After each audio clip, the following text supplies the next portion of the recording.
pozdrav ljudi, evo otvorio sam Balkan Vod kanal iz razloga zato što smatram da ima puno ljudi koji ne razumiju baš dobro engleski kao što ni ja razumijem ga, ali nešto malo, pa zbog toga bih htio da ljudi koji ne znaju engleski tu se druže ako žele ili pogledaju koji video o igrama Vota na balkanskom jeziku, kako se kaže. Znači, svi su dobrodošli i kao što na kanal sam kaže, molim ljude koji vrijeđaju druge na nacionalnoj ili vjerskoj osnovi da zaobiđu ovaj kanal.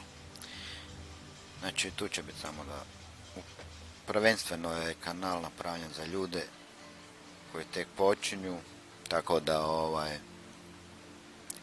razumiju neke stvari ili recimo da vide neke tenkove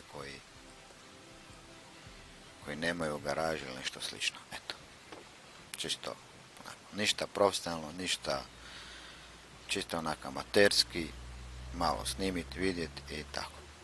Znači, ovdje imamo garažu, magazin, skladište, zadaci, kampanje, dosije, kao što i svi.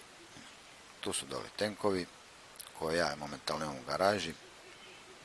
Dole ćete mi u komentare napisati ako neko želi vidjeti neki tank u borbi od ovih tu. Evo, ja ću malo scrollat.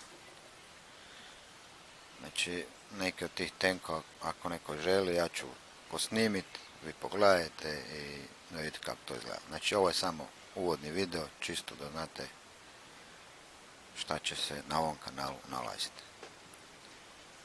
Želim svima lijep pozdrav i uživajte u World of Tanksu od Balkan.